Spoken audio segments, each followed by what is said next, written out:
ఉన్నటువంటి పరిస్థితి. వాస్తవానికి ఈ రాష్ట్రంలో వారిందరు చెప్తా ఉన్నారు, ప్రతి అంశాన్ని వాళ్ళు కేవలం కాన్స్పిరసీతో కుట్రతో చేశారనేటువంటి అంశం. కుట్ర కాదు, ఫ్రమ్ ది బిగినింగ్ ఆఫ్ 2019 నుంచి కూడా జరిగినటువంటి ప్రతి అంశం కూడా ట్రాప్ అండ్ మైండ్ గేమ్ జరిగిందండి.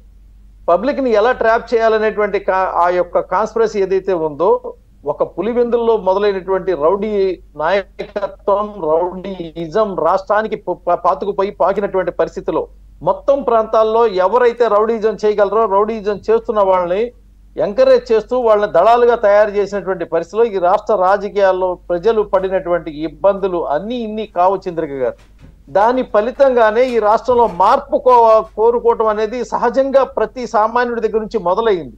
ఈ మార్పే జరిగి ఉంటుందనేటువంటి ఆశ, ఆకాంక్ష కూడా సమాజ శ్రేయోభిలాషుల మధ్య ఇప్పుడు కూడా ఆలోచనలో జరుగుతున్నటువంటి పరిస్థితి. మార్పు జరుగుతుందనేటువంటి వాతావరణం.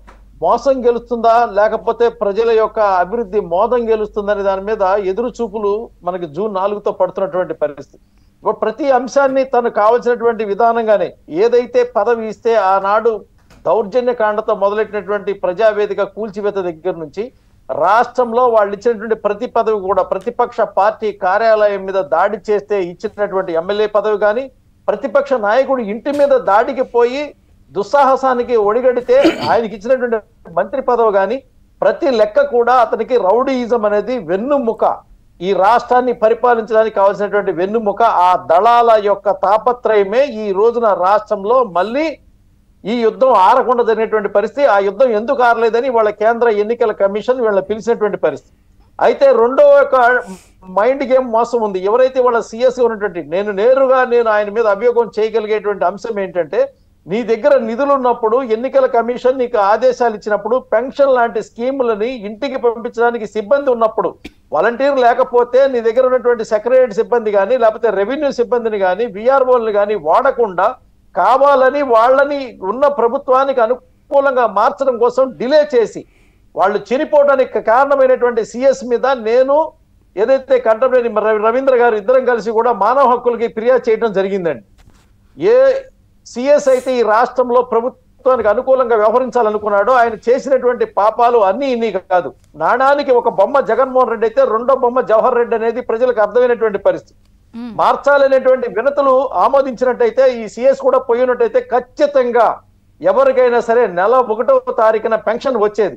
పెన్షన్ రాకుండా చేసేది ప్రతిపక్షాలు చేసిన కుట్ర అనేటువంటి ట్రాప్ మైండ్ గేమ్ ఏదైతే ఉందో దాన్ని నాణానికి రెండో బొమ్మగా ఉన్నటువంటి జగన్మోహన్ రెడ్డి మైకుల్లో ఊదరగొట్టినటువంటి స్థితి. ఇదే చెప్తా ఉన్నాండి. ఈ రోజున ఏమైందంటే బటన్ నొక్కితే సౌండ్ వచ్చింది కానీ సొమ్ము రాలేదు. కారణం అక్కడ ఉన్నటువంటిది రాకూడదనే అతని ఉద్దేశం. ఎందుకు? వాళ్ళకి కావాల్సినటువంటి వాళ్ళకి ఇవ్వాల్సినటువంటి వాళ్ళకి దాచిపెట్టుకున్నటువంటి డబ్బు అది. ఏ రకంగా అయితే దీన్ని లబ్ధిని మళ్ళీ పరోక్షంగా పక్కదారి పట్టించాలనేటువంటి ఒక ప్రణాళిక పూర్వకమైనటువంటి ఆలోచనకి వెళ్ళినటువంటి ముఖ్యమంత్రి ప్రజలను ఏం చెప్పాడంటే, ఈ డబ్బులు మీకోసమే పెట్టాను, నేను మీకోసం వేద్దామనుకున్నాను, కానీ నొక్కుదాం అనుకునే లోపల వీళ్ళు వచ్చి అడ్డుపడుతున్నారు అనేటువంటి ఒక అబద్ధపు మోసాన్ని ప్రజల మీద మైండ్ గేమ్ ఆడినటువంటి పరిస్థితి. దీన్ని ప్రజలు నమ్మారా నమ్మలేదా అంటే, నువ్వు డబ్బులు ఇవ్వడం సంగతి దేవుడు తెరుగు నాయన, నువ్వు కొట్టే దెబ్బలకి వాళ్ళ సమాజం అల్లల్లాడిపోతా ఉంది. సామాన్యుడి యొక్క అభివృద్ధి నాశనం అయిపోయింది. ఈ రాష్ట్రంలో ఉన్నటువంటి పారిశ్రామిక వర్గాలు పారిపోయాయి, నిరుద్యోగులకు ఉద్యోగ అవకాశాలు లేకుండా పోయాయి. కనీసం ఇసుక నమ్ముకుని భవన కార్మికులకు పోతున్నటువంటి లక్షల మంది కార్మికుల యొక్క కడుపు కొట్టావు, బియ్యాన్ని పంచేటువంటి రేషన్ డీలర్ల యొక్క కొంప ముంచావు. ఈ రకమైనటువంటి ప్రయత్నాలన్నీ జరిగిన తర్వాత రైతుల సొమ్ము నీ దగ్గర పెట్టుకొని దాదాపు 2 సంవత్సరాల నుంచి 2,000 కోట్ల రూపాయలు రిలీజ్ చేయకుండా ఆర్బీకేల పేరు మీద వ్యాపారం చేసి అక్కడ రైతుల నుంచి